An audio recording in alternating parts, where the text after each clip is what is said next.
kurang 2 menit lagi kita mulai.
Baru 12 yang datang yang hadir ini.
Partisipan berapa ini?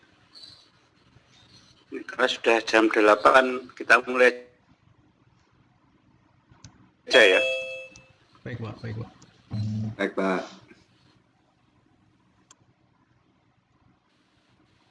Baik, 14 orang yang sudah hadir. Baik, Assalamualaikum warahmatullahi wabarakatuh. Selamat pagi semuanya. Pagi ini kita akan mulai untuk training Luen dan Gambit. Jadi sesuai dengan jadwal yang kita kirimkan, jadwalnya kita geser. Jadi untuk level basic ini hari ini Rabu dan Kamis, kemudian kita teruskan hari Senin sampai Rabu minggu depan. Baik, untuk pagi ini kita akan mulai materinya dari file yang barusan saya bagi tadi pagi, yaitu tentang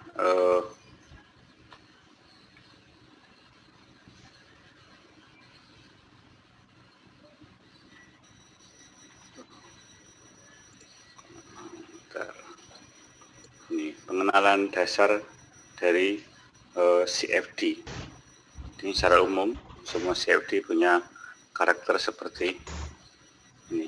Jadi kalau kita tinjau perkembangan CFD itu baru berkembang sekitar tahun 90-an ketika ada progres luar biasa dari prosesor komputer yang meningkat cukup pesat ya, sehingga proses numerik yang sangat kompleks itu bisa diselesaikan dengan komputer biasa. Nah, kalau kita lihat secara keilmuan, CFD itu adalah bagian dari ilmu mekanika fluida, di mana di situ ada 3 jenis analisa di dalam CFD atau bidang ya. pertama bidang eksperimen, kedua bidang analitis, dan ketiga adalah CFD sendiri. Dari ketiga ini ada interaksi yang interaksi yang bolak-balik atau dua arah, ya, di mana masing-masing bidang ini akan saling membutuhkan. Contohnya misalkan di dalam CFD itu kadang menggunakan persamaan yang kompleks, ya. Proses simplifikasi persamaan itu didasarkan pada hasil eksperimen, ya, yang sudah valid, itu akan diadop di CFD. Kemudian untuk eksperimen sendiri kadang-kadang butuh CFD kalau kita misalkan ingin merancang suatu alat atau sistem, ya, maka untuk memastikan bahwa secara global sistemnya itu bekerja sesuai dengan harapan kita, maka dibuatlah suatu simulasi CFD, yaitu gambaran hubungan antara tiga bidang di dalam mekanika fluida, eksperimen, CFD, dan analitis.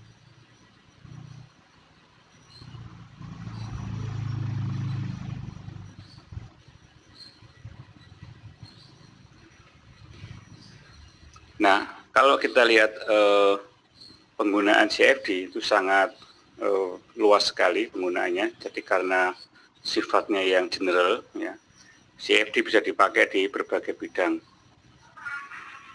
Mulai dari bidang yang jarang diteliti karena spesifik, yaitu aerodinamika. Ya. Kemudian orang kelautan juga menggunakan CFD juga untuk mengkaji hidrodinamika kapal, sehingga geometri kapal bisa yang optimum.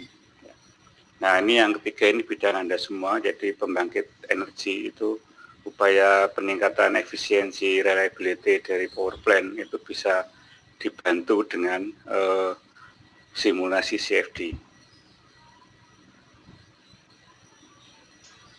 Di bidang mekanika yang lain, misalkan turbo sendiri, jadi kalau kita perhatikan turbin atau pompa atau kompresor yang produk sekarang ini akan jauh berbeda efisiensinya dibandingkan dengan pompa yang dibuat tahun 80 atau tahun 90, ya.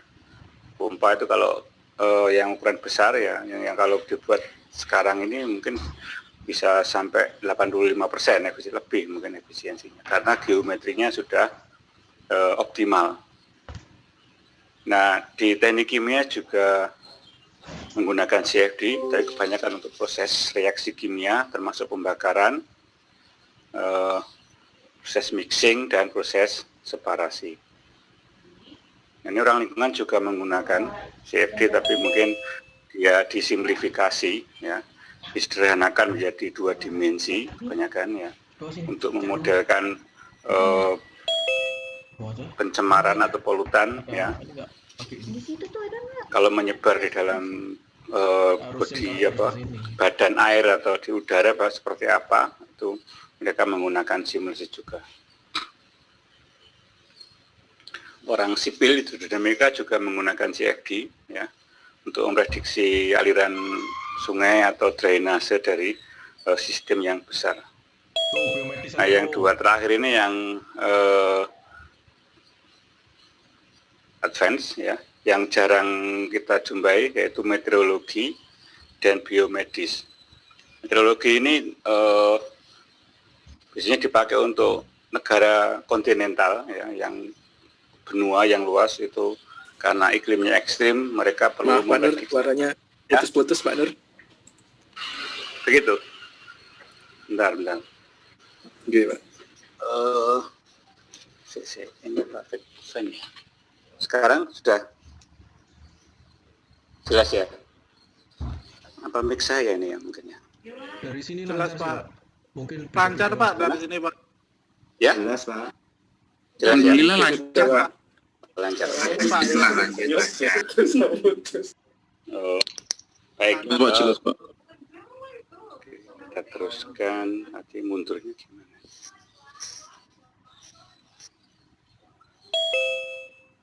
Bentar, ini gak bisa mundur. Tadi sampai mana sini, ya?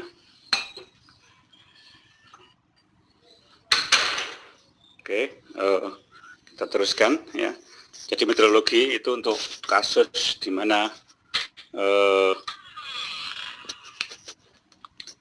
negara dengan iklim yang ekstrim, ya mereka harus memprediksi aliran cuaca supaya mencegah terjadinya bencana karena cuaca yang ekstrim tadi. Kemudian biomedis ini yang di Indonesia salah kaprah ya. Biomedis sebenarnya gabungan antara kedokteran dan mekanikal ya, tapi kebanyakan seperti yang kita lihat di ITS ini biomedik itu bagian dari fakultas elektro, sehingga saya kurang tahu bagaimana perkembangannya. Karena seharusnya biomedik itu arahnya ke mechanical, fluida atau solid mekanik yang digabung dengan biologi atau medis. Nah, itu gambaran dari CFD. Sekarang kalau kita lihat secara detail, jadi kalau kita mensimulasikan suatu aliran, sebenarnya kita kalau kita lihat yang domain ini,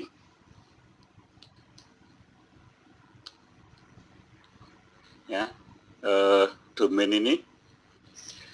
Jadi proses simulasi itu kita membuat batas domain dulu yang kita simulasi apa, kemudian domain tadi kita pecah-pecah menjadi sekian ribu atau sekian juta elemen. Nah, di tiap-tiap elemen itu kita terapkan persamaan pengendali atau governing equation.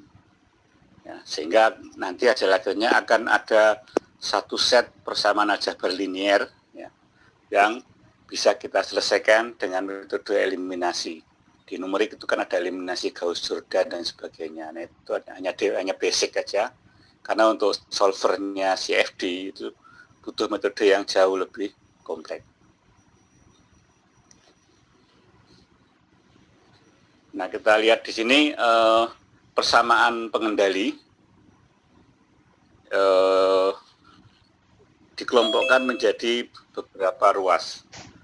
Ruas unsteady, kemudian ada ruas konveksi, ruas difusi, dan ruas yang lain yang kita bisa dimodelkan. Nah, karena bentuknya kompleks, maka nanti penyelesaiannya itu per ruas-ruas. Jadi itu yang dikenal sebagai proses linearisasi persamaan. Nah, persamaan yang digunakan itu ada di sini. Jadi persamaan basicnya adalah persamaan Navier-Stokes, ya, yaitu persamaan kontinuitas dan persamaan momentum. Baru ditambahkan persamaan yang lain, misalkan energi atau turbulensi dan sebagainya.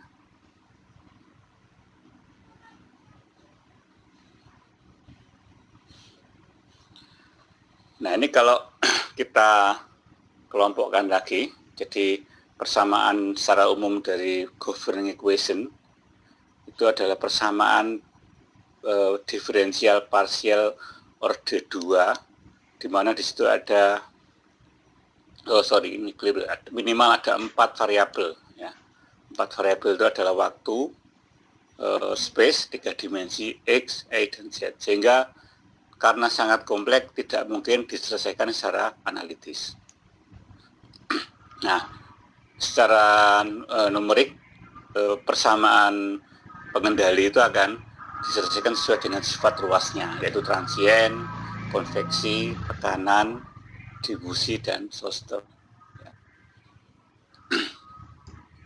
Sehingga nanti kalau Anda lihat di Fluent, itu metodenya bermacam-macam. Ada metode konveksi, pressure, tekanan, dan sebagainya.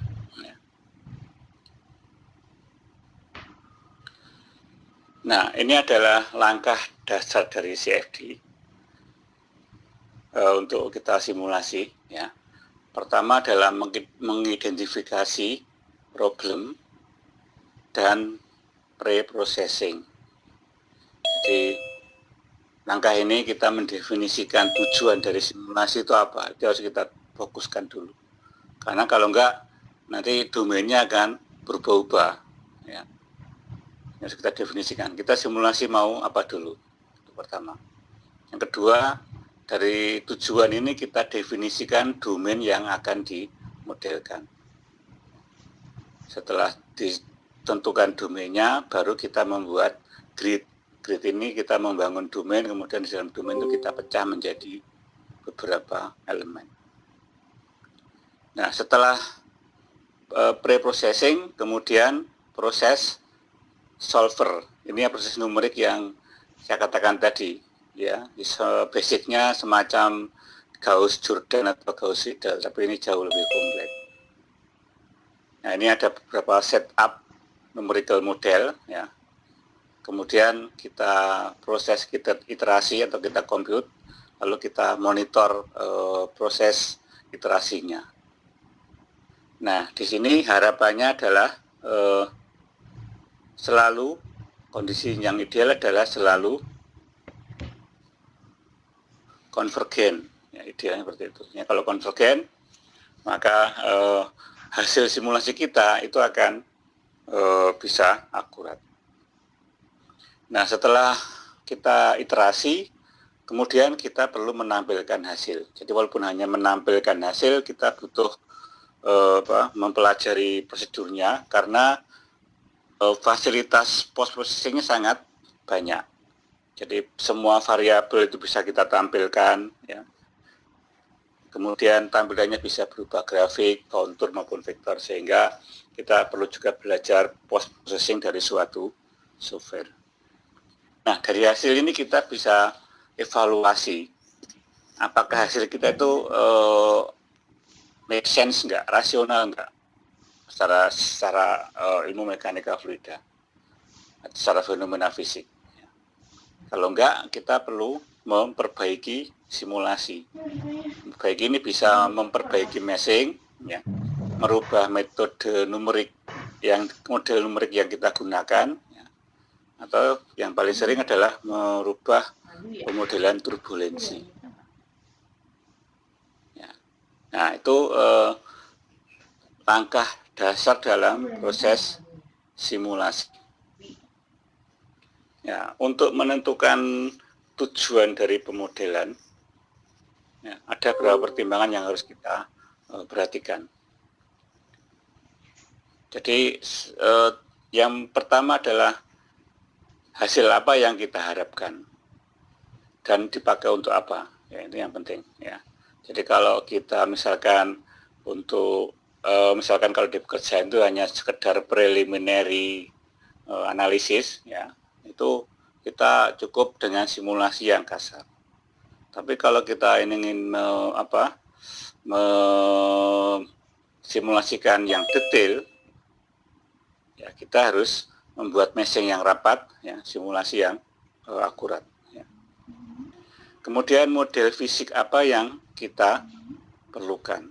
Ya, jadi kalau kita kembali ke tadi kan basic simulasi CFD itu kan, nah, Navier-Stokes itu adalah aliran yang laminer. Dari fisik yang ada, apakah kondisinya turbulen? Kalau turbulen berarti ya kita tambahkan pemodelan turbulensi. Kalau dari mod fisiknya itu misalkan ada perpindahan panas atau perubahan suhu, ya berarti harus kita tambahkan persamaan energi. Misalkan kalau dalam aliran melalui coal pipe itu kan tidak hanya udara, walaupun kecil, di situ ada partikel batu bara. Berarti itu multifase.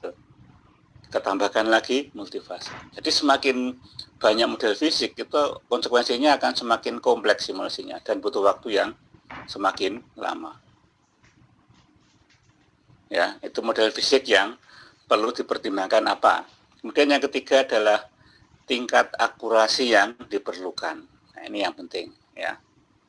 Karena kadang-kadang banyak simulasi itu pokoknya simulasi, jadi errornya hanya ini 10 pangkat min 3. Ini kan sebenarnya yang kurang layak dari sisi simulasi, karena kita menggunakan komputer itu kan kalau kita hitung tangan itu kan paling akurasinya 10 pangkat min 2, ya. Jadi idealnya kalau disimulasi, kalau multifase, ya idealnya dibuat akurasi itu ya 10 pangkat min 6. Lalu, tapi konsekuensinya ini akan butuh waktu yang sangat lama. Sehingga pertimbangan keempat, seberapa cepat kamu ingin mendapatkan hasil. Itu juga pertimbangan ini akurasinya. Kemudian yang kelima, apakah ada tambahan khusus yang diperlukan? Jadi ditambah di sini misalkan user defined function itu misalkan inlet aliran itu kan umumnya kan diasumsikan kondisinya kan uniform. Kita bisa mengatur inlet kecepatan itu membentuk suatu profil kecepatan sesuai dengan bilangan Reynolds. Itu bisa kita buat persamaannya ya dengan mengacu pada fungsi jarak atau ketinggian dari elemen fluida. Kita bisa membuat suatu profil kecepatan.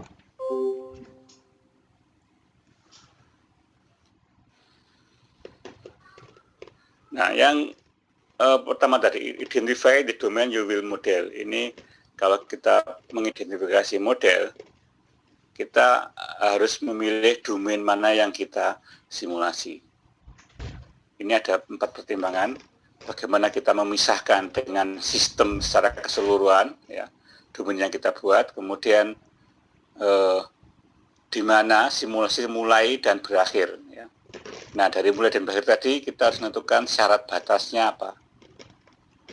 Yang keempat, kalau mungkin kita bisa simplifikasi menjadi 2 dimensi. Ini untuk bermudah simulasi. Nah, di dalam Gambit atau Fluent itu secara basic 2 dimensi itu ada 2 macam elemen, segitiga dan segi 4. Tapi kalau kita jabarkan ke dalam bentuk 3 dimensi, nanti akan ada 4 macam elemen. Tetrahedron, heksahedron, piramid, lalu prisma atau wedge. Nah, idealnya kalau secara numerik yang kita utamakan adalah kalau bisa semua meshing itu adalah heksahedron kalau 3 dimensi ya. Kalau tidak bisa, terpaksa kita menggunakan wedge ini, pilihan terakhirnya. Kenapa seperti itu? Karena di dalam CFD itu berbeda dengan varied element ya. Kalau CFD bentuk meshing itu bisa mempengaruhi akurasi dari simulasi.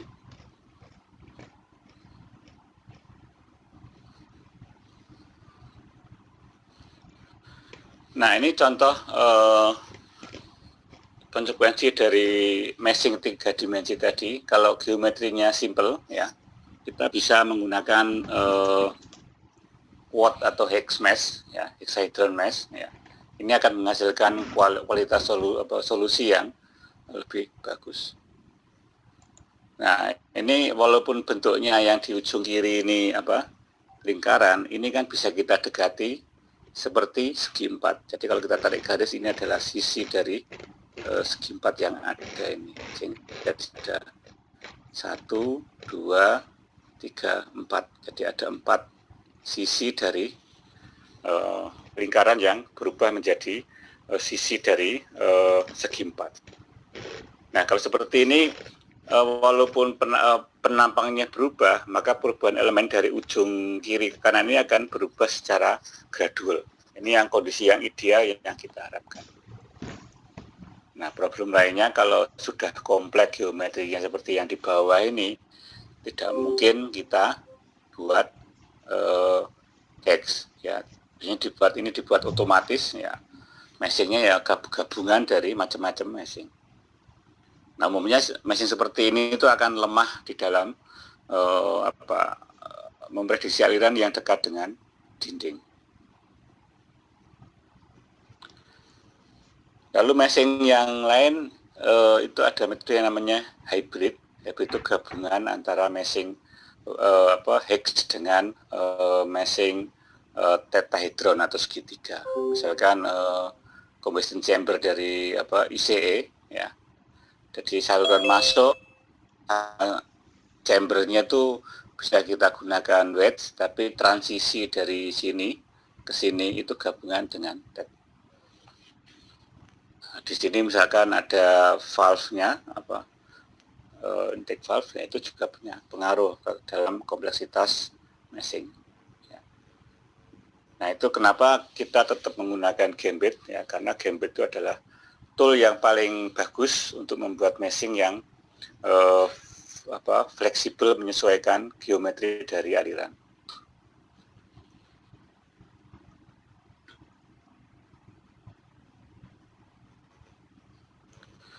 Nah, selain itu di Fluent ada yang namanya non-conformal mesh. Jadi kalau terpaksa, jadi seharusnya kalau kita mesh itu kan mesh dari masing-masing itu kan nyambung. Ini kalau kita lihat di sini, ini mesh yang pertemuan ini kan tidak nyambung. Ya. Karena memang bentuknya berbeda sekali. Ini kan nggak mungkin kita paksakan untuk nyambung. Nah, di dalam Fluent masih memungkinkan, ya, yang namanya non-conformal mesh. Nanti kita state bahwa surface 1 dan surface 2 itu akan terkonek, sehingga nanti Fluent akan mencari sendiri interseksi antara masing-masing elemen luasan yang bertemu, sehingga aliran yang masuk ke situ akan disesuaikan dengan pertemuan dari meshing yang ada.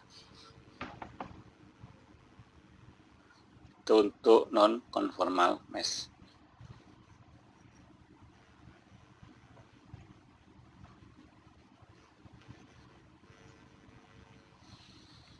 Nah, setup numerical mode. Jadi untuk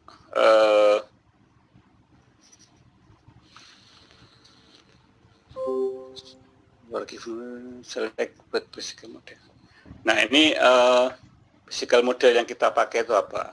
Apakah ada turbulensinya? Nah, kalau di furnace boiler itu berarti ada combustion ya. Kalau combustion berarti combustion itu kan paling nggak ada 5 reaksi kimia, ya, mulai dari karbon C, kemudian ketemu O2, ada 5 persamaan reaksi kimia yang saling berhubungan. Ya. Nah, itu berarti semua harus dimodelkan. Artinya ada tambahan lagi persamaan. Kemudian mendefinisikan properti material, fluid, solid, atau campuran. Nah, solid di sini bukan hanya dinding, tapi solid di sini adalah partikel solid, ya, yang berhubungan dengan aliran fluida. Kemudian operating boundary condition yang terjadi seperti apa? Operating condition, ya. Kemudian boundary condition dari domain yang kita simulasi. Operating condition itu misalkan di dalam aliran pipa setelah discharge pompa itu tekanannya adalah tekanan yang positif sekali, sangat tinggi, sehingga kita harus state di situ tekanannya berapa, tekanan yang umum di situ. Ya. Karena kalau tekanan yang tinggi, properti fluida akan sedikit berubah, entah itu density maupun viskositasnya akan ikut berubah, juga temperaturnya. Ya.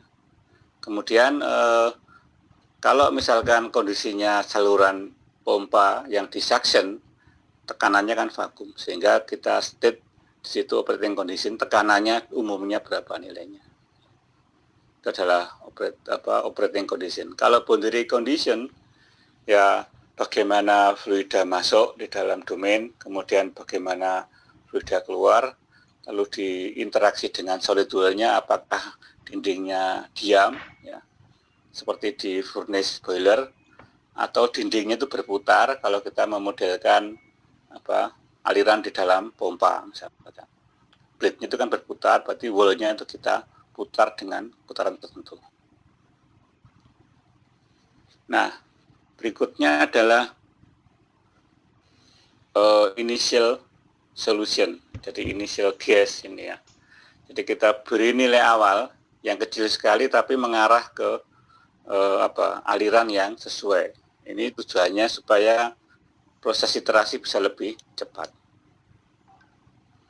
Kemudian mengatur solver control, ya, termasuk mengatur tingkat konvergensi dari simulasi, ya, dari situ. itu setup basic simulasi. Kemudian menghitung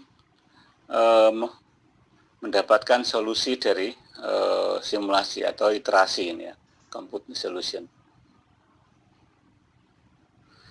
Nah, kalau kita mensimulasi itu kita membuat satu set persamaan aljabar linear yang harus kita selesaikan secara iterasi.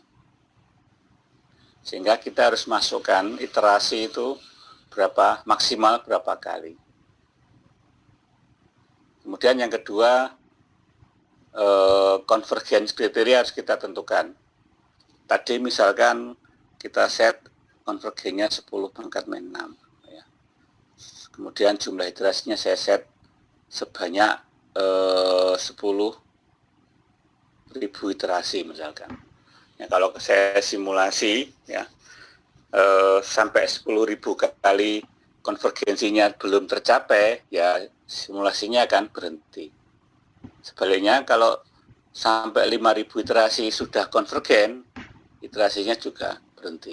Jadi tujuan untuk setting jumlah iterasi dan konvergen kriteria seperti itu.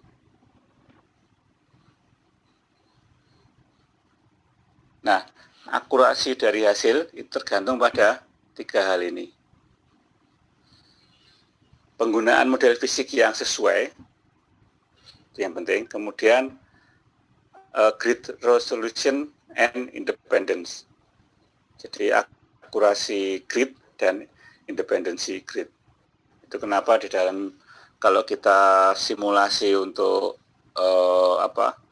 di TA-TA itu kan selalu ada grid independensi. Artinya kalau gridnya saya tambahi terus itu sampai maksimal itu saya naikkan jumlah grid tapi tidak ada perubahan akurasi. Berarti sudah itu adalah kondisi grid yang optimum. Nggak perlu kita pergunakan meshing yang besar. Karena meshing yang terlalu besar itu efeknya adalah secara numerik akan ada rounding error yang sangat besar di situ.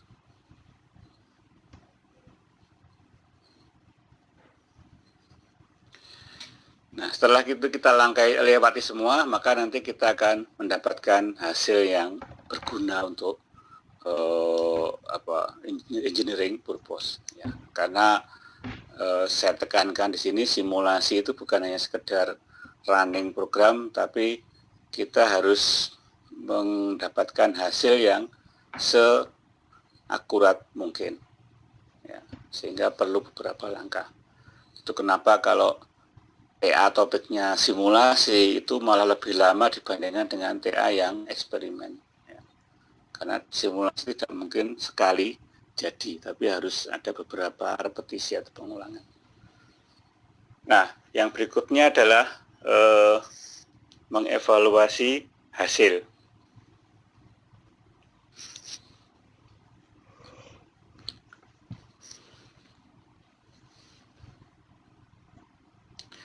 Examination to review solution extract useful engineering data. Nah, ekstrak data ini bisa kita ekspor. Misalkan simulasi aliran melalui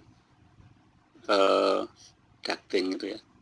Kita bisa ekstrak profil kecepatan seperti apa. Ya, seperti ini. Kita bisa ekstrak satu profil, kemudian kita bandingkan dengan misalkan saja dengan persamaan empiris di dalam mekanika fluida. Ya. Jadi banyak sekali ekstrak data yang bisa kita lakukan di situ.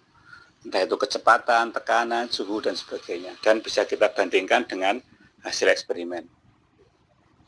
Nah, itu yang proses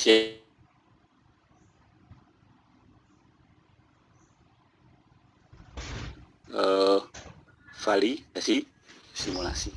Simulasi kita sudah valid. Ya. Nah, visualisasi dapat digunakan untuk menjawab pertanyaan seperti ini. Misal, apakah bagaimana kondisi overall dari pola aliran yang ada? Kemudian, apakah ada separasi aliran? Ya.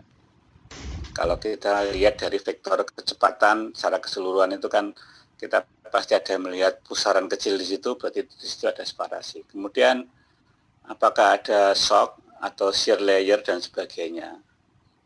Bisa kita lihat dari distribusi tekanan yang terjadi. Yang keempat, apakah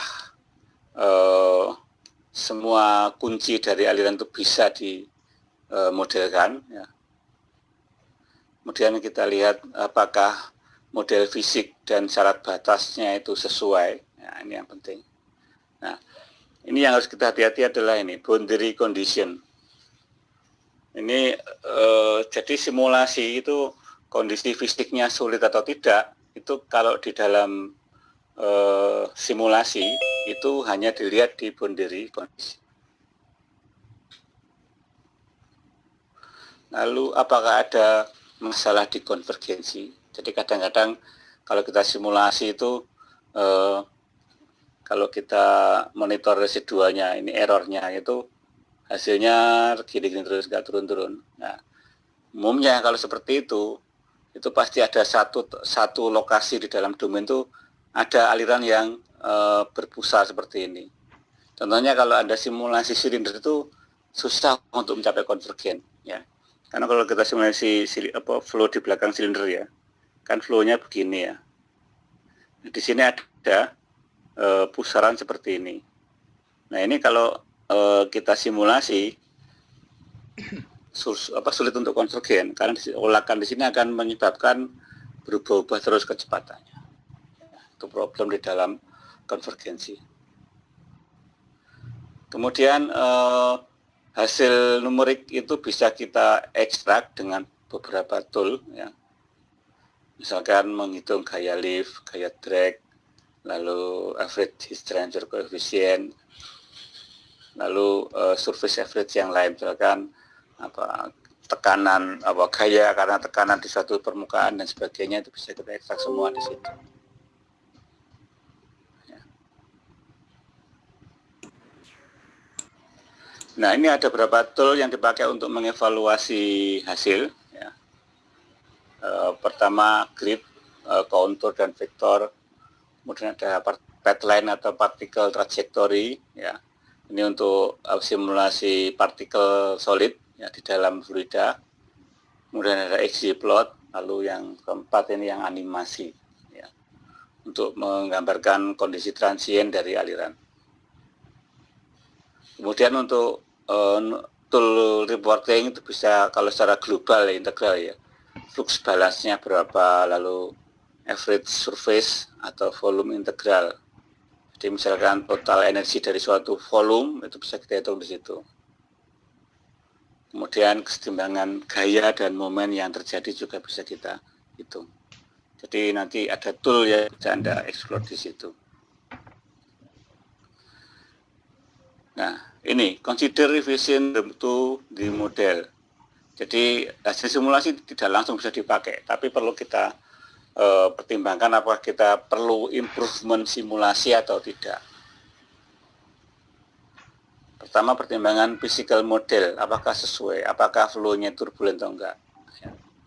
Kalau misalkan kita simulasi dengan RE 10 pangkat 5 external flow, kalau kita simulasi laminar ya hasilnya keluar, tapi ya tidak akan akurat, atau mungkin ada problem di konvergensi, sehingga kita perlu pemodelan turbulensi. Kemudian is flow unsteady. Kayak contoh di aliran di melewati silinder tadi, itu kalau kita simulasi steady itu akan susah konvergen, ya. Karena secara real flow di belakang silinder itu selalu unsteady, karena width-nya akan selalu berubah-ubah. Sehingga harus kita buat dia transient, ya. Kemudian apakah ada efek kompresibilitas? Ya. Kalau ada, berarti setting modelnya harus kita buat ya sebagai compressible flow. Lalu apakah ada efek 3 dimensi? Jadi kalau kita menggunakan 2D itu kita harus hati-hati ya, karena kadang-kadang aliran itu secara fisik dia harus 3 dimensi. Sehingga kalau kita paksakan 2D ya hasilnya tidak akan akurat.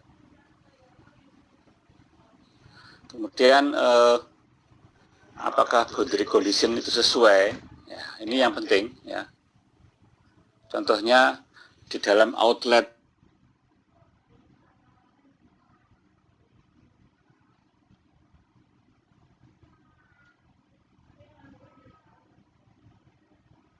flow, kemudian ini tetap bisa di-run, tapi nanti ada efek tersendiri di situ. Ya. Karena kalau kita paksakan outflow itu simulasinya cepat konvergen, tapi nilai P atau tekanan yang dihasilkan di simulasi itu tidak akan akurat. Sebaliknya kalau kita pakai outletnya adalah P outlet, itu simulasinya lebih lama, tapi hasil tekanannya akan lebih akurat. Itu pertimbangan boundary condition. Kemudian apakah gridnya memadai? Ini yang penting juga. Apakah gridnya tidak terlalu kasar, kurang halus? Ya, perlu kita refine. Ya, itu pertimbangan untuk revisi model. Bisa dari model fisik, dari revisi boundary condition, atau revisi dari grid. Tambahan lagi revisi dari numerical control juga bisa, atau solver control.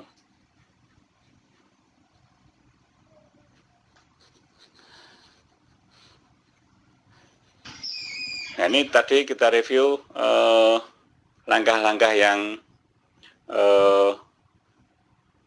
di dalam simulasi. Pertama, problem identification dan processing, kemudian ada solver execution, dan terakhir adalah post processing, termasuk pertimbangan dalam merevisi simulasi atau melakukan simulasi ulang dari domain yang kita buat. Baik, sampai di sini ada pertanyaan? Jadi tolong sharing deh. Tolong sharing. Terkait validasi itu Pak, seperti apa Pak ya? Ya, jadi validasi itu, begini. Jadi simulasi apa? Ini kita kembali ke, biar lebih jelasnya kita kembali ke mana tadi? Nah, ini. Oke, sudah saya share ya? Sudah muncul ini? Sudah Pak. Sudah Pak. Oke, saya balik lagi. Ini nggak bisa begini apa? Nah, ini pertanyaannya bagus. Jadi ada dua beda eksperimen. Eksperimen sebenarnya kan kita melakukan aliran fluida secara real. Dalam aliran tidak ada error di situ. Ya. Kalau kita punya error dalam eksperimen, itu adalah error karena apa? Pengukuran. Ya. Misalkan kita mengukur profil kecepatan dari eksperimen, itu kan kita akan menghasilkan error kalau kita punya alat ukur atau cara mengukur yang tidak bagus. Itu hasilnya akan jelek. Tapi kalau kita punya alat ukur yang bagus, metodenya bagus, hasilnya akan akurat. Katakanlah errornya akurasinya menjadi 95%. CFD ini adalah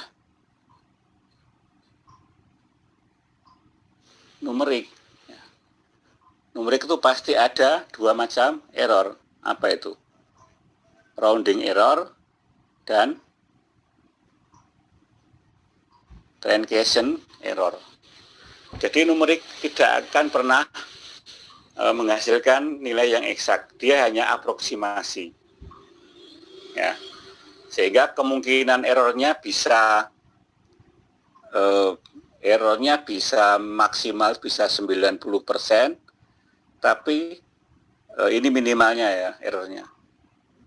Akurasinya bisa 90%, tapi terjeleknya errornya bisa nyimpang sampai 1% aja akurasinya. Sehingga rentang errornya sangat luas. Nah, untuk memastikan simulasi itu cukup bagus, maka kita perlu membandingkan simulasi dengan eksperimen. Ini kita ambil kita ambil aliran yang sama.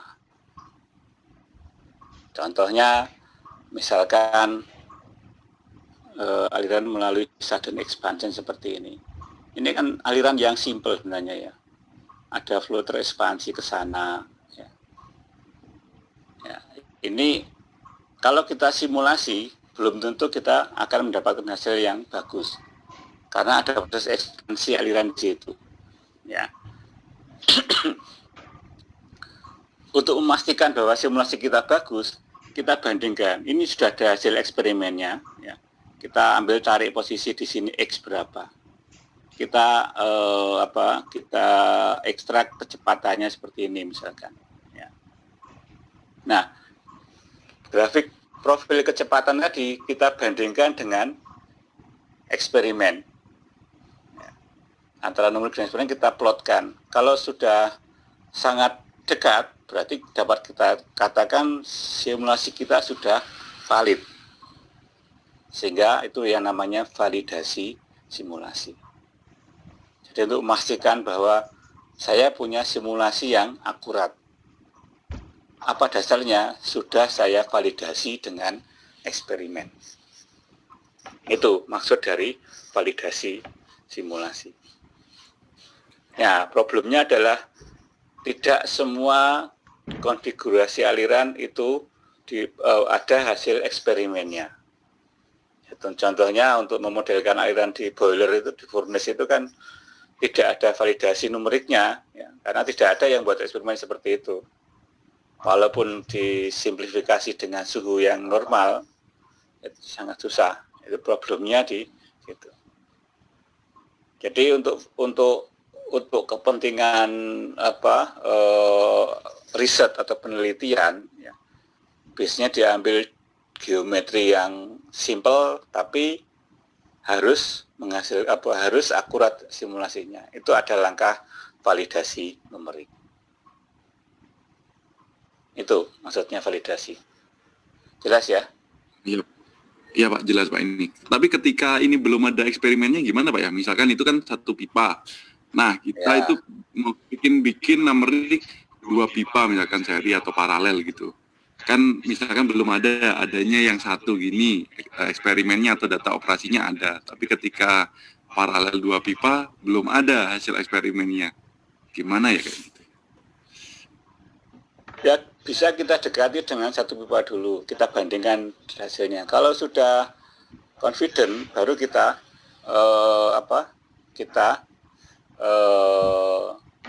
simulasi untuk tahap yang kedua. Contohnya gini. Jadi ini yang terkait dengan modifikasi. Misalkan ya, saya ambil contoh yang mana ya? Ini aja. Ini misalkan yang disimulasi HRSG itu ya. Nah, ini kan ada pressure part di sini. Ini inletnya kan dari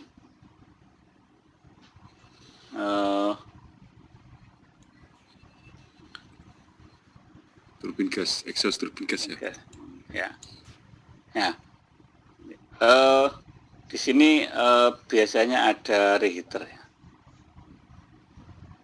Nah, umumnya di sini itu ada sensor yang mengatur aliran itu, sensor yang mengidentifikasi apakah alirannya itu atau pengamatan ya. Kalau di situ ada aliran yang terlalu cepat di sini ya, maka flame di daerah maksimal ini kan akan terganggu. Nah, kita simulasi ya secara kasar.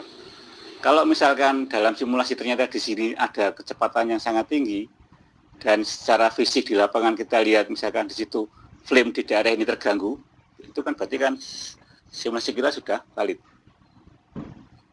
Walaupun tidak secara kuantitas, tapi secara kualitatif. Ya, benar ya? Gimana? Jadi kalau kita simulasi, ya, ternyata di sini itu ada kecepatan yang tinggi dan di lapangan kita amati di posisi ini gas sebenarnya itu tidak berjalan dengan sempurna. karena terlalu tinggi kecepatan yang ada di situ, kayak ditiup gitu kan. Nah, berarti kondisi tadi sudah, simulasi existing sudah valid. Nah, kalau misalkan saya ingin modifikasi, ini saya beri screen supaya flow-nya lebih uniform. Ya. Maka simulasi screen tadi bisa saya tambahkan di sini, ya. Dan hasil ini saya yakin akurat karena sebelumnya saya simulasi existing itu sesuai dengan di lapangan. Seperti itu gambarannya. Ya, jadi validasi jadi itu membuat, kita ya. Simulasi validasi kita bisa pakai dari kondisi yang existing dulu. Kita cari data yang ada di existing seperti apa. Nah, kalau sudah ketemu, nah, lalu kita simulasi hasilnya sudah cukup bagus, maka kita confident untuk memodifikasi equipment yang ada tadi. Seperti itu. Baik Pak, berarti ini Pak ya, intinya membuat yang existing, setelah existingnya sesuai dengan data operasi di lapangan, berarti Ya. itu valid ya? Ya, benar. Yang seperti yang kita lakukan, misalkan yang kalau nggak salah dulu di Suralaya itu kan ada blending low wrinkle dengan medium wrinkle ya. Jadi existingnya kalau nggak salah low rank dulu. Dari simulasi kondisi existing kita dapatkan ada overheat di superheater di lokasi tertentu. Ternyata di situ dari inspeksi periodik waktu shutdown overhaul, ternyata di situ ada aging ya, umur equipment yang lebih cepat rusak karena overheat. Nah, itu ada validasi yang simple seperti itu. Berarti simulasi kita sudah sesuai dengan kondisi yang ada di lapangan. Jadi tidak harus berupa detail profil seperti ini enggak, tapi paling enggak ada beberapa kondisi lokal yang sesuai, itu sudah cukup untuk kita memastikan bahwa simulasi kita sudah secara fisik sudah mendekati kondisi yang real.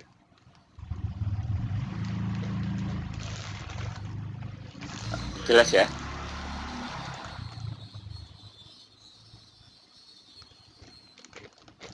Oke, ada lagi pertanyaan?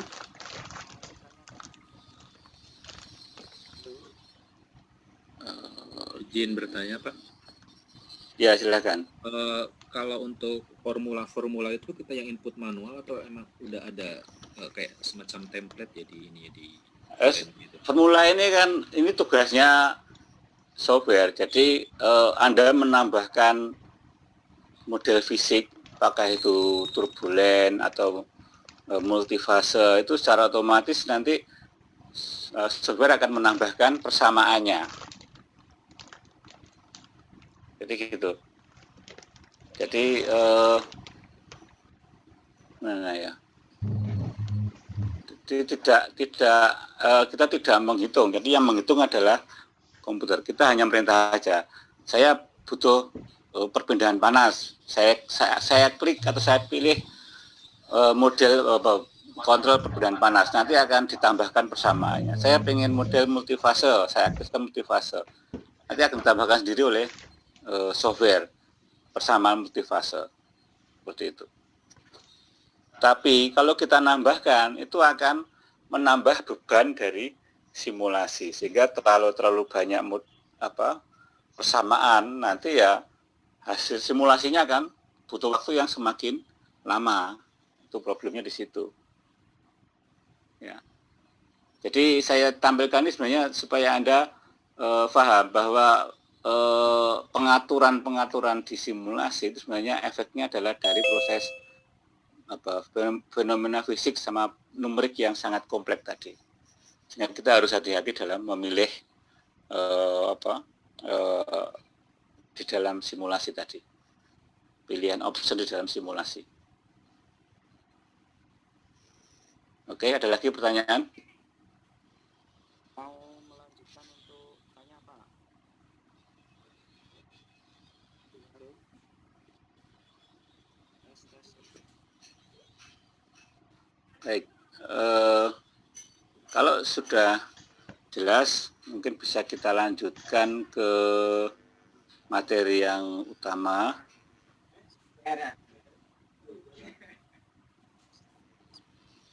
Materi utama tadi. Pak Nurikman mau izin bertanya, Pak. Ya, silahkan. Ya, Pak, saya mau terkait tadi validasi, Pak. Itu kan kita membandingkan antara simulasi dengan existing ya, Pak ya. Nah, itu bisa dikatakan valid itu kalau Ya. misalnya deviasinya berapa persen ya, Pak ya?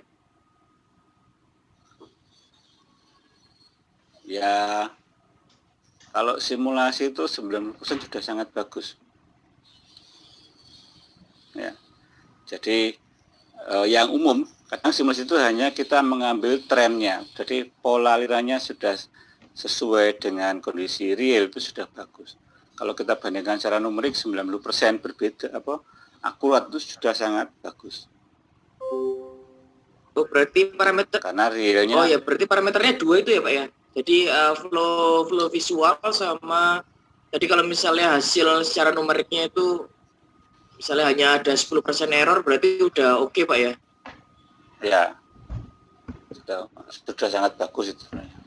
Karena seringkali kita jumpai simulasi itu nggak sesuai dengan, jauh dari kondisi yang real, yang kita kadang nggak menyadari itu.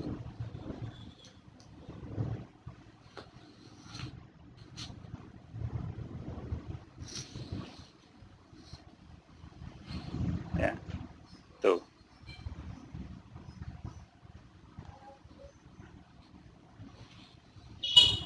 Pak Nur Ikhwan izin bertanya, Ya. Pak.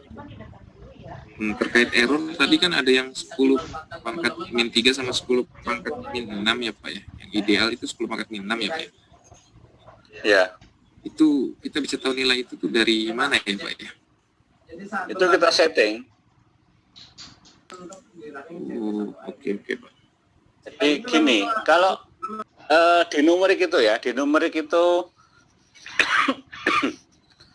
akan ada, sudah masih ingat kan, mencari akar persamaan dengan numerik. Misalkan dengan metode bisection, masih ingat ya? Perusahaan mekanis. Belum, Pak. Belum. Nanti coba diingat-ingat lagi. Jadi gini.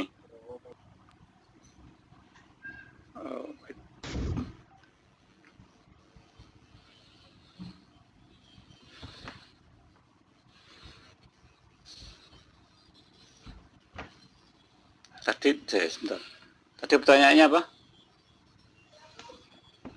Terkait nilai error, Pak, yang 10 pangkat min 3 sama 10 pangkat min 6 tuh kita bisa tahunya dari mana gitu, Pak?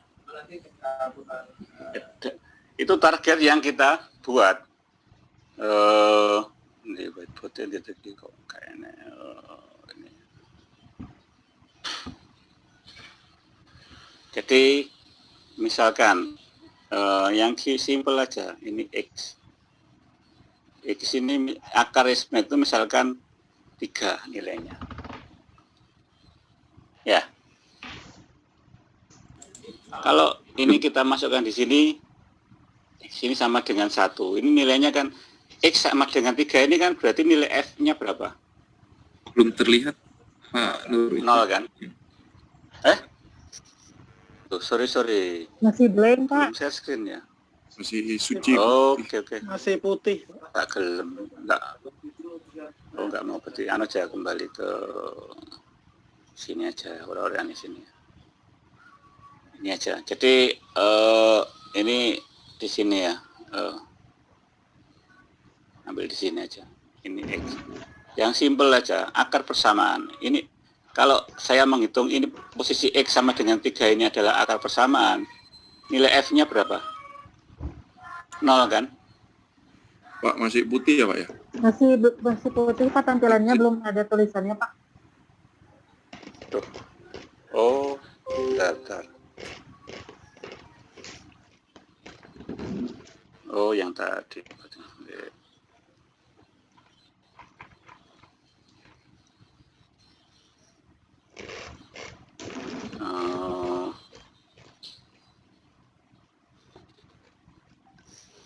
Enggak. aja, share yang di screen aja. Nggak mau tampil berarti. Ini ya. Kita cari space yang agak kosong ya. Ini aja. Kita udah di sini. Kelihatan ini ya. Kelihatan yang garis Lihat, merahnya. Pak. Terlihat, Pak. Oke. Kalau di sini di X sama dengan 3 ini adalah akarnya. Nilai F-nya sama dengan 0 kan? Benar ya? Iya, Pak. Nah, numerik itu tidak pernah mendapatkan nilai X yang eksak. Dia hanya estimasi, kira-kira aja. Coba misalkan saya coba di sini X sama dengan 1. Lalu ketemu F misalkan 5. X sama dengan 2. Ketemu X-nya berkurang 2, kan mendekati 0. X sama dengan 2,1. Ketemu F-nya 0,5. Saya coba di sini, ketemu F-nya 0,1. Ya.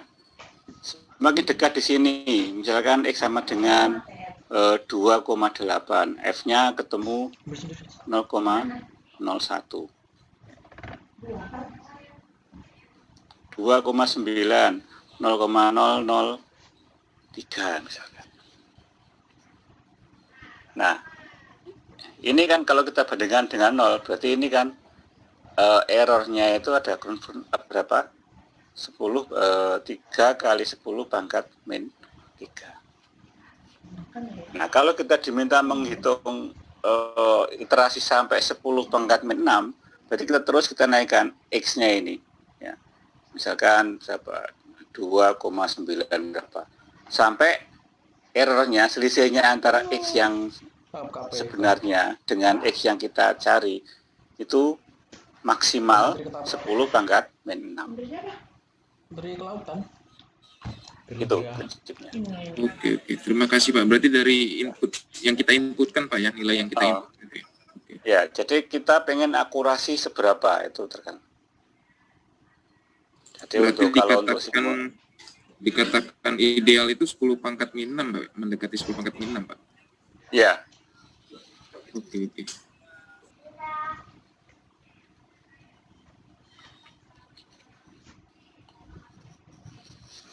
Oke, ada lagi pertanyaan?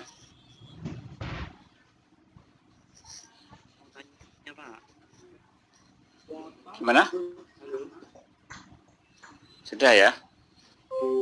Mau tanya Pak, suaranya kurang keras. Ya, silakan. Masalah iterasi Pak, kalau iterasi itu ditentukan atau komputer mengiterasi sendiri Pak? Gimana? Masalah iterasi, Heeh. nah itu iterasi kita tentukan atau komputer ngitung sendiri Pak? Terus kemudian misal iterasinya semakin banyak, semakin bagus atau gimana ya Pak ya? Ya, jadi iterasi, jumlah iterasi, misalkan 10.000 kali. Errornya saya minta 10 pangkat min 6, itu kita yang nentukan.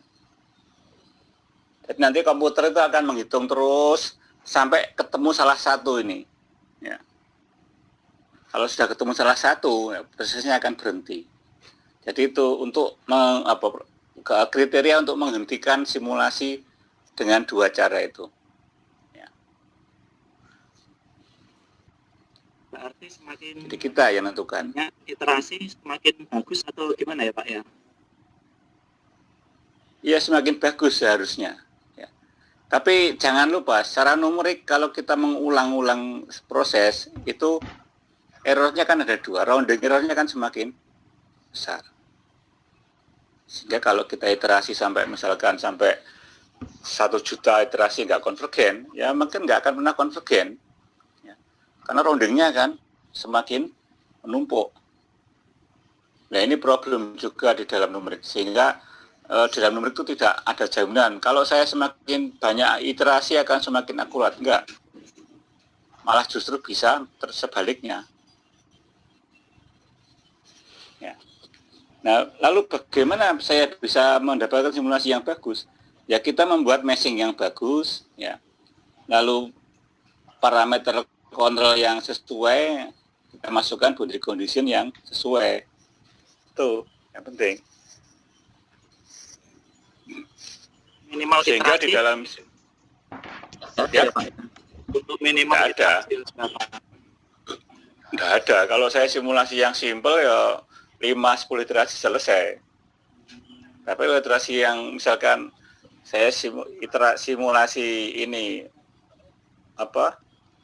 aliran melalui rectangular ducting seperti ini, kondisi laminer 10 kali iterasi sudah konvergen ya, karena terlalu simpel. Tapi kalau ada simulasi pembakaran di boiler, wah, itu puluhan ribu kali iterasi ya, hitungannya bukan berapa iterasi, berapa jam atau hari yang Anda perlukan untuk simulasi itu.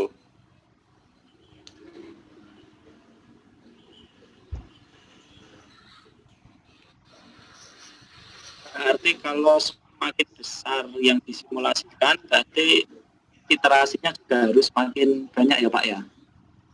Ya, jadi tergantung kompleksitas geometri, lalu tergantung model fisik yang Anda gunakan, itu juga punya pengaruh. Kalau boiler kondisi dingin, itu jauh lebih cepat dibandingkan kalau proses pembakaran di boiler. Ya, karena model fisiknya sangat berbeda sekali.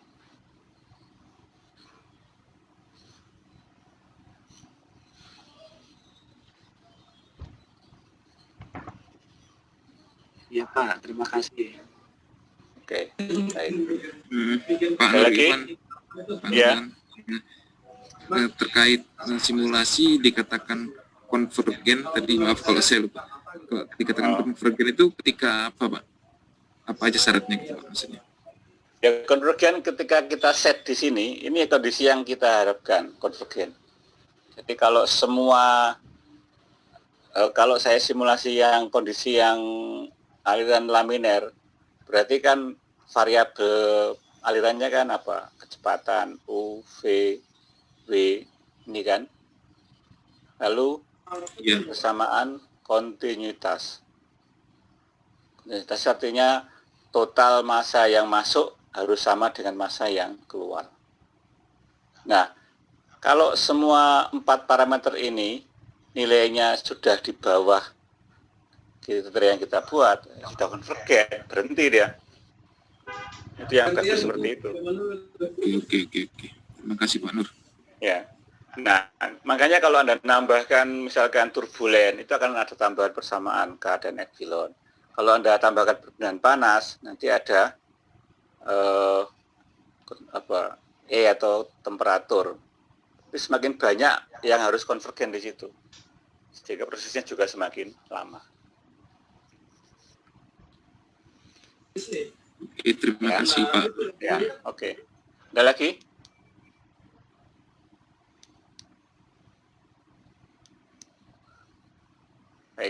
Baik, kalau nggak ada, kita teruskan ke materi berikutnya, yaitu detail dari gambit.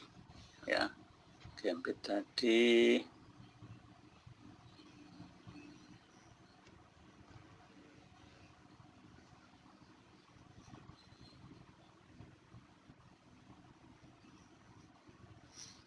Dia drive.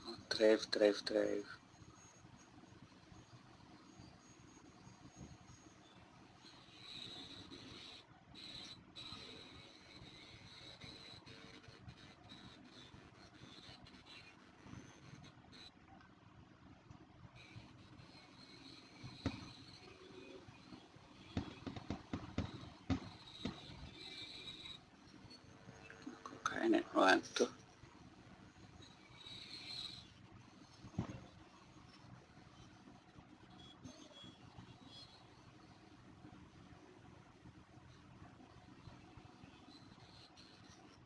Oh ini ya.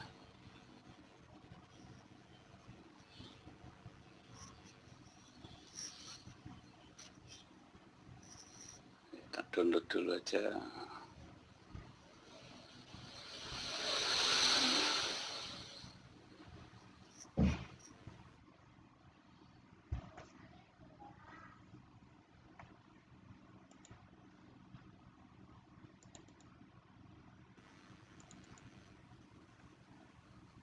nama.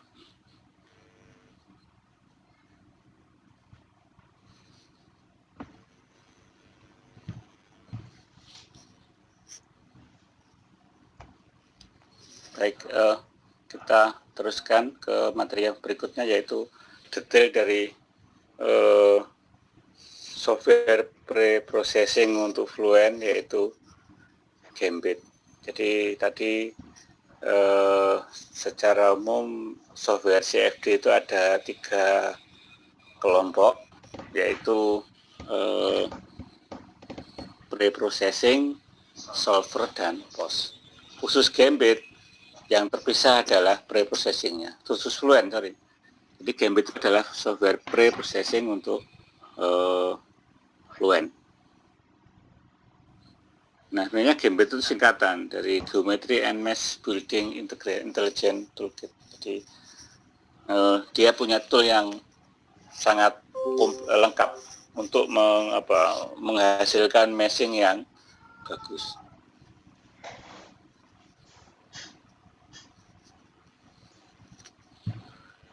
Gambit itu juga bisa kompatibel dengan software lain, jadi software Parasolid, IGES, dan sebagainya. Lalu dia bisa clean up atau memperbaiki, menghaluskan atau trimming dari data yang ada. Gambit bisa juga dipakai untuk software Fluent yang lain. Jadi, yang tambahan yang mungkin tidak dimiliki oleh software pembuat meshing yang lain adalah Gambit bisa mengevaluasi kualitas dari meshing yang kita buat.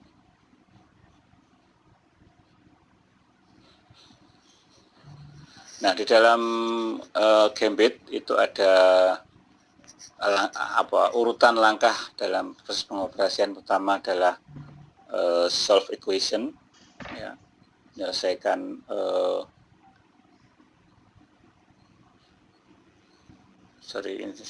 solve selection, mesh size, dan sebagainya. Jadi sejak awal kita tentukan ukuran size dan ukuran mesh dan sebagainya. Kemudian yang kedua adalah membuat geometri, kemudian meshing. Nah, ini 2 hal ini yang perlu kita perhatikan, ya, antara geometri dan meshing. Jadi kalau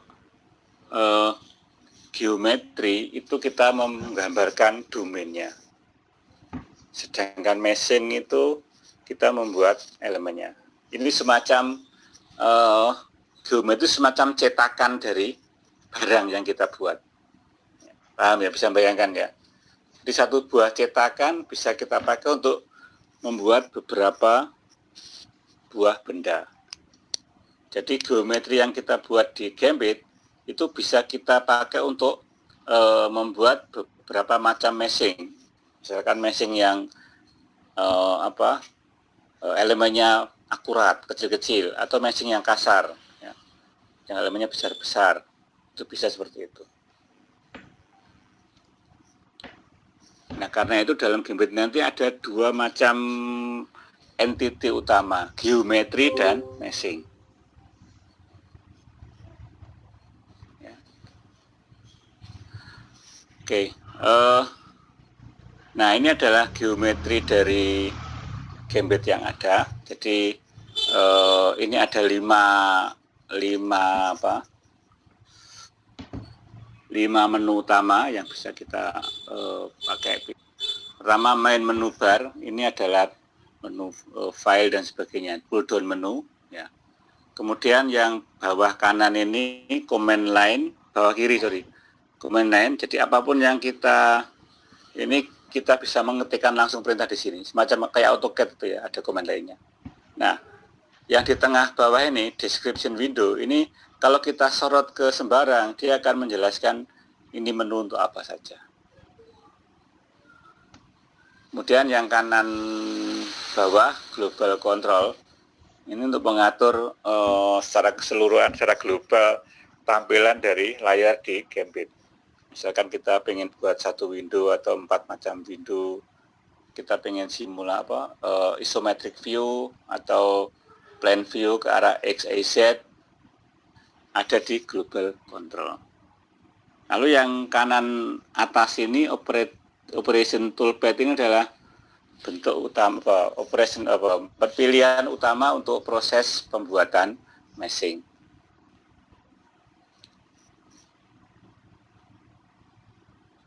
Nah, kita lihat operation toolpath dari Gambit. Ya, ini saya katakan tadi ada dua sifat utama, geometri dan mesh. Nah, kalau kita lihat geometri dan mesh itu sama-sama tingkatannya sama. Jadi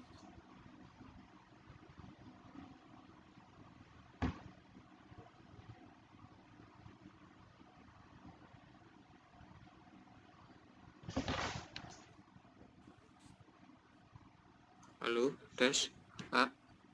dari beberapa phase. Tes. Pak, keputus Pak suaranya Pak. Sempat hilang, Pak. Oh, ya. Ya, tadi yang nyampe geometri tadi. Bentar, saya ulangi lagi.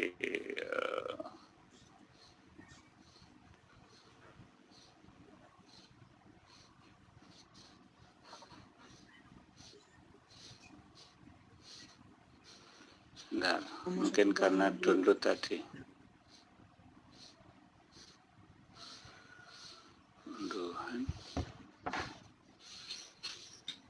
Sekarang kondisinya sudah jelas ya? Halo? Sudah Pak, sudah. Oke. Jelas, Pak Nur. Baik. Terus Pak. Jadi ada dua kelompok properti, yaitu geometri dan mesh. Kita lihat di sini masing-masing itu punya volume, phase, edge, dan titik. Ya. Jadi titik di dalam geometri dikatakan sebagai vertex, nanti titik di dalam mesh itu sebagai. Ya. Nah ini saya katakan ini dua bentuk yang berbeda. Jadi geometri itu semacam cetakan, mesh itu adalah hasilnya. Sehingga kita bisa membuat berbagai macam mesh dengan geometri yang sama. Nanti yang tinggal kita simpan sebagai file yang lain misalkan. Seperti itu. Nah, di tiap-tiap ini ada hierarki titik, garis, surface, volume. Ya. Sehingga kalau kita menghapus suatu volume, itu defaultnya kita menghapus semua properti di bawahnya. Ya. Mulai face, titik, sama garisnya akan ikut terhapus. Tetapi kalau kita menghapus vertex atau titik di dalam volume, itu tidak bisa, error, ya nggak mau dia. Karena vertex tadi bagian dari properti yang lebih tinggi. Jadi kalau saya punya suatu volume, ya, saya ingin menghapus face-nya, itu nggak bisa. Karena face tadi bagian dari volume. Itu hierarkinya seperti itu.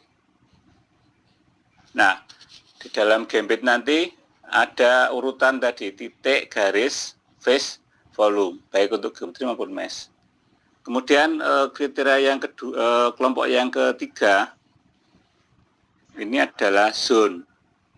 Zona ini kita untuk menentukan syarat batasnya di surface yang mana, itu kita tentukan di ini, zona ini. Termasuk kita misalkan initial condition dari partikel misalkan. Jadi misalkan awalnya ada sedimen partikel di bawah setinggi 10 cm, itu kita tentukan di zona ini tadi. Nah, yang keempat ini yang jarang dipakai, ya. Ini untuk pemakaian lebih lanjut. Jadi mengatur koordinat, kemudian untuk menggambar meshing di turbo machinery dan sebagainya ada di sini. Ya, ini untuk operation toolpath dari Gambit. Nah, file menu dari Gambit itu isinya adalah sama seperti yang lain, jadi open lalu save. Ya. Nah, ada beberapa yang perlu kita perhatikan di sini. open access file ya, open save as itu umum. Kemudian print grafik. Ini untuk menggambarkan meshing yang kita buat dalam bentuk format gambar, BMP, TIFF atau yang lain. Kemudian run jurnal. Jadi jurnal itu sebenarnya adalah kumpulan dari command line yang kita buat. Kalau di AutoCAD itu kan kalau kita menggambar ya dari awal sampai akhir itu kan kita pasti punya apa? Kumpulan dari perintah-perintah yang kita berikan di AutoCAD. Jadi apa namanya dia? Script atau apa ya? Sama, di Gambit pun demikian. Jadi semua perintah itu bisa kita simpan di situ. Sehingga kalau kita membuat geometri, itu kita bisa tinggal run jurnalnya. Itu akan otomatis Gambitnya akan running sendiri, jalan akan sesuai dengan perintah komandan yang ada di situ. Ya, itu jurnal file. Kemudian view itu nggak perlu. Import ini untuk mengimport geometri atau mesh dari software yang lain. Jadi bisa dari IGES atau yang lain. Nah, kemudian ekspor ini artinya kalau kita membuat meshing dari Gambit itu bisa kita kirim ke software yang lain, atau yang kalau kita pakai untuk Fluent berarti kita menggunakan ekspor mesh ini.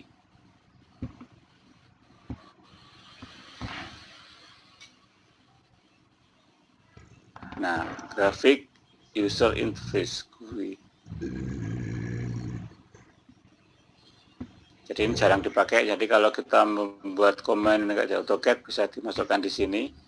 Kemudian transkrip ini ringkasan dari komen serta respon dari hasil dari komen ya, transkrip. Sedangkan description ini penjelasan dari menu yang kita pilih. Jadi kalau misalkan Anda agak lupa ikon ini fungsinya apa, Anda bisa sorot ke ikon, nanti akan muncul penjelasannya di sini, description-nya.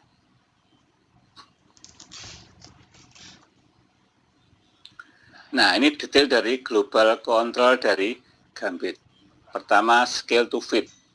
Ini kita pakai kalau kita misalkan melihat detail dari geometri, kan kita zoom sampai ke bawah, sampai paling kecil. Kalau kita kembali ke globalnya, yang gampang kita klik scale to fit ini. Gambar yang ini, kiri atas ini.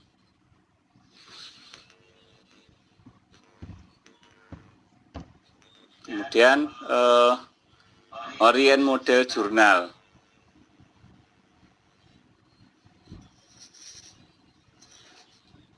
Ini orient model jurnal ini bisa kita pivot wireframe. Jadi ini tampilan dari Gambitnya, apakah wireframe atau hidden ya. Kalau wireframe berarti yang di belakang pun akan terlihat, tapi kalau hidden kita hanya menampilkan garis-garis yang ada di depan geometri. Jadi ini orient untuk nah, contohnya ini saya jelaskan dulu secara basic dulu, nanti detailnya kita akan pindah ke komputer ya. Jadi contoh yang simpel, misalkan kita membuat geometri 3D seperti ini. Ya.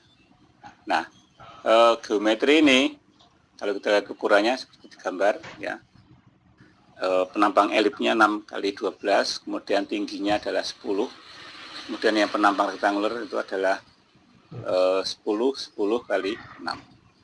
Bentuknya adalah intersection.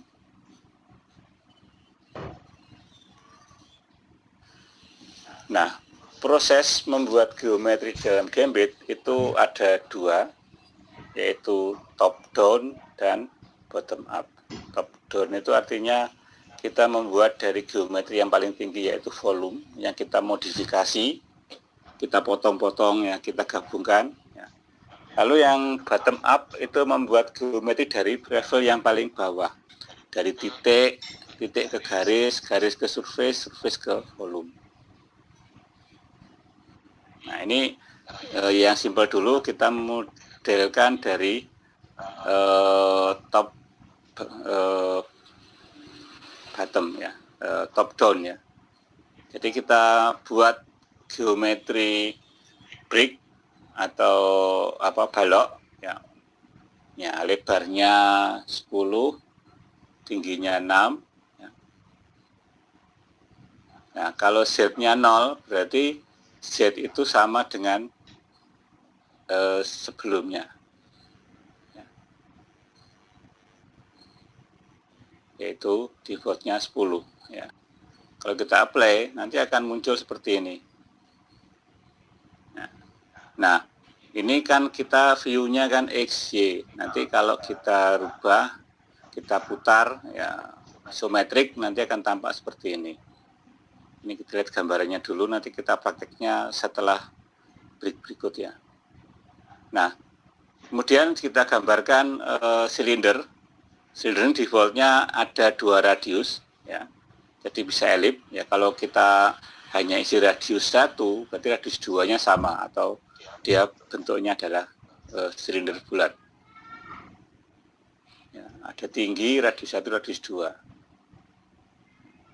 Nah, pengaturannya adalah ini. Koordinat sistemnya apa ini? Kita pilih positif Z. Ya. Berarti kalau kita lihat di sini, Z-nya ke atas itu. Ya. Positif Z. Sehingga arahnya ke Z positif. Tadi kan kita buat yang break tadi kan arahnya adalah center ya. Kalau center berarti di tengah-tengah ya. Ini ada gambar, ini gambarnya kan di center. Kalau kita rubah ke positif Z nanti bentuknya akan berubah kayak di silinder tadi. Nah, positif Z berarti Z-nya yang ke atas ya. Tuh kemudian ada operation namanya unite atau menggabungkan. Unite volume ini kita gabungkan ya, sehingga dari 2 volume menjadi 1 buah volume. Nanti bagian yang sama akan dibuang.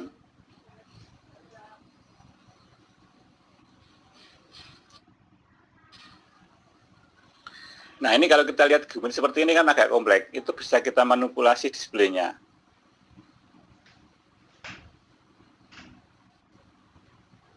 Jadi misalkan ini dari XYZ ini ya, ini kita pilih yang 4 window tadi, akan muncul 4 view tadi. Jadi pandangan ke arah X, isometrik, Y, dan Z. Ya, sehingga dengan cara seperti ini kita bisa punya gambaran yang lebih detail tentang geometri benda yang ada. Nah, ini kita sudah selesai membuat geometri atau membuat cetakannya.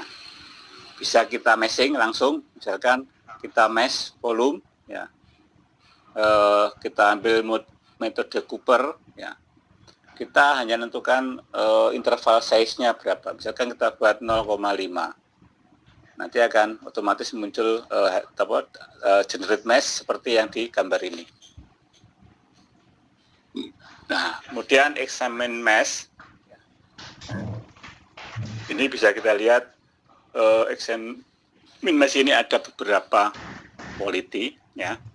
Jadi quality type ini ada equi-skewness, lalu orthogonality dan sebagainya. Nah, ini kita set di skew. Jadi skew-nya mendekati 0. Artinya kalau skew-nya mendekati 0 dibuat secara persegi. Siku ya, kalau di siku, sehingga mesinnya cukup bagus. Nah, ini dari statistik ya, harus aktif elemen, total elemen sekian, aktif elemen 2 sekian ya, lower value-nya 0,1, upper-nya 0,2. Jadi maksimalnya skew-nya adalah 0,2, artinya sangat bagus. Kemudian examine apa ini? Kelihatannya.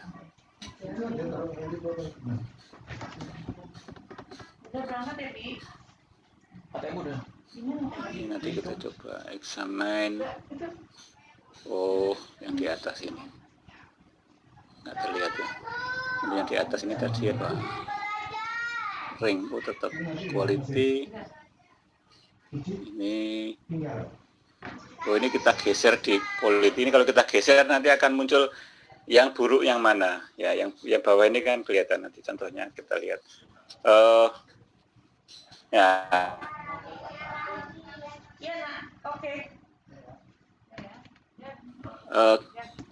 Contoh untuk meshing, kemudian nanti ada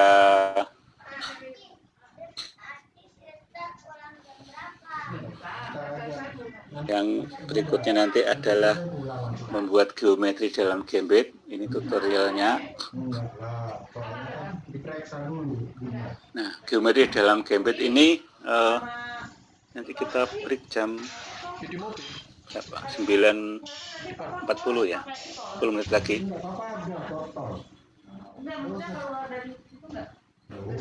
Jadi general operation dari meshing itu pertama adalah move atau copy. Ini satu kelompok operasi yang berbeda. Jadi bedanya move sama copy itu, move itu kita file lama itu kita buang, tapi kalau copy file lama tetap ada, sehingga akan muncul dua geometri. Nah, move copy ini ada proses translasi ya. Berarti dia digeser secara kartesian, x, y, z-nya berbeda, atau secara rotasi, berarti kita putar pada sumbu yang tertentu ya. Atau kita reflect, berarti kita pantulkan dari surface yang tertentu. Atau kita scale ya. Jadi kita scale berarti kita kopikan tetapi dengan ukuran yang berbeda, dengan skala yang berbeda. Nah, ini menunya di sini, translate, rotate, reflect, atau scale ya. Itu menu untuk copy. Lalu definisi vektor ini diperlukan kalau kita misalkan reflect dari benda dari kiri ke kanan, berarti kita cukup membuat vektor. Vektor ini artinya kan tegak lurus terhadap bidang yang cermin yang kita buat, gitu ya. Jadi kita nggak perlu membuat bidang refleksi, tapi kita cukup menentukan vektornya kemana. Jadi vektor itu bisa dipakai untuk membuat rotasi atau merefleks dari benda. Proses sweep itu juga kita perlu vektor, atau memutar ya.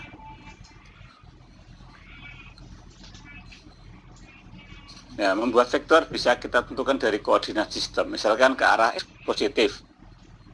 Kalau dia membentuk sudut, bisa kita buat dari 2 titik ya, atau dari beberapa garis ya. Itu vektor yang bisa kita definisikan. Nah, kemudian yang kedua itu adalah proses yang namanya align. Align itu meluruskan. Jadi align itu sebenarnya gabungan dari translasi, rotasi, baru nanti proses plane align ya. Jadi kalau saya punya dua geometri ini, yang cyan sama yang grey ini, kalau saya align berarti saya tentukan dulu titik acuannya mana. 1, kalau 1 dia akan ketemu 1 dulu ya, lalu 2 ketemu 2, gabung 1 garis. Kalau gabung 1 garis, dia akan ditangkupkan di situ. Hasil akhirnya adalah yang paling kanan itu adalah proses align. Align berarti dia bekerja pada berada pada permukaan vektor yang sama. Luasnya bisa berbeda. Nah, yang berikutnya adalah connect. Ini connect ini hati-hati, sering terjadi problem kalau kita membuat geometri yang kompleks ya. Kalau saya punya 2 surface ini ya, di tengah-tengah ini kan ada 1 garis. Nah, sebenarnya di sini ada 2 garis.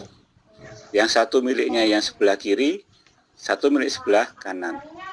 Ini kalau kita meshing tidak akan nyambung karena di sini ada 2 garis. Nah, kalau kita connect, berarti di tengah ini hanya ada satu garis yang dipakai oleh face yang kiri dan yang kanan. Sehingga kalau kita mesh yang di sebelah kiri, nanti yang kanannya akan menyesuaikan sesuai dengan mesh yang di garis tengah ini. Paham ya? Itu dengan connect. Jadi face-nya itu nyambung, garisnya itu. Itu untuk connect. Kemudian disconnect itu sebaliknya, memisahkan.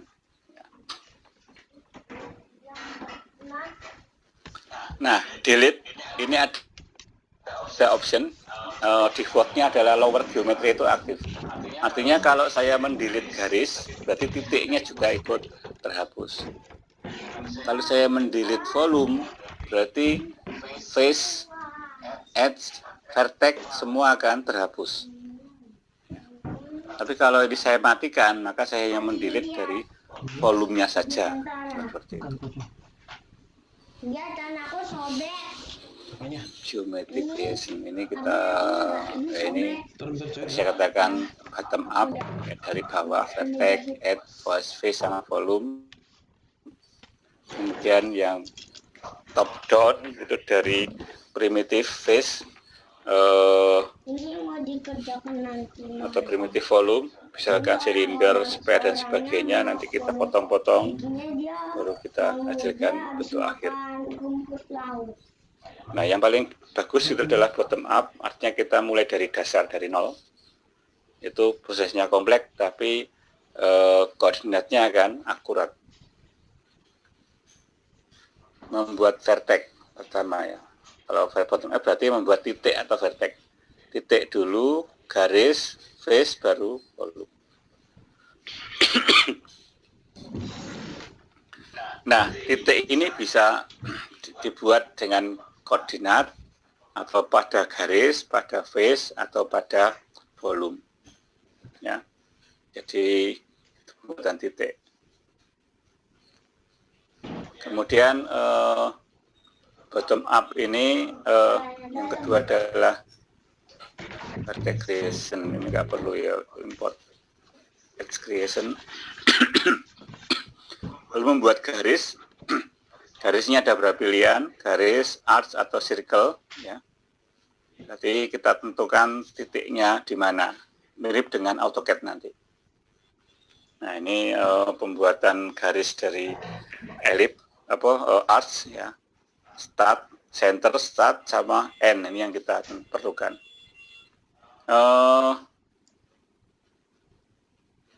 Nah, face ini gabungan dari beberapa edge. Ya. Jadi kita kalau punya edge yang saling tertutup seperti ini, bisa create sebagai face. Ya. Ini face, contoh face. Kemudian face juga bisa dibuat dari paralelogram atau poligon. Ya. Jadi serangkaian titik-titik yang nyambung nanti menjadi sebuah poligon, atau net. Net ini seperti membuat kontur yang dibuat dari data yang discrete, ya, yang space-nya tertentu. Kemudian kita bisa membuat face dari revolve. Jadi kalau garis ini saya putar 45 derajat, nanti akan menghasilkan sebuah volume. Membuat sebuah face. Face ini kalau saya putar, saya sweep ke atas, dia akan menghasilkan sebuah volume. Jadi sweep itu untuk menghasilkan volume yang lebih tinggi. Nah, ini adalah sweep. Jadi membuat yang pad ini, edge ini, ya ini adalah garis dasar. Kalau saya sweep dengan pad yang kiri ini, hasilnya adalah yang tengah ini, rigid. Ada beberapa pilihan nanti, bisa kita coba.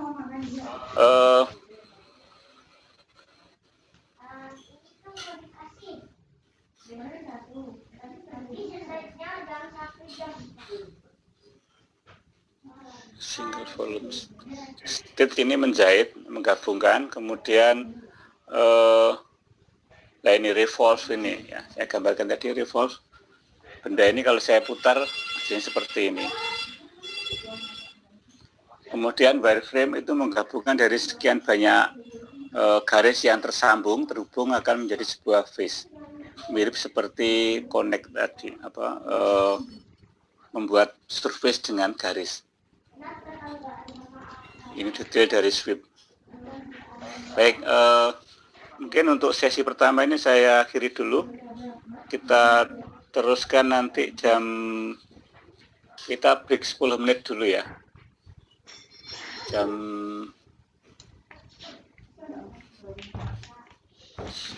9.50 nanti kita mulai lagi. Oke Pak. Baik, 10 menit Pak. ya Pak ya. Ya, 10 menit kita break dulu. Terima kasih Baik, Pak. terima kasih. Oke, Terima kasih Pak Nur. terima kasih.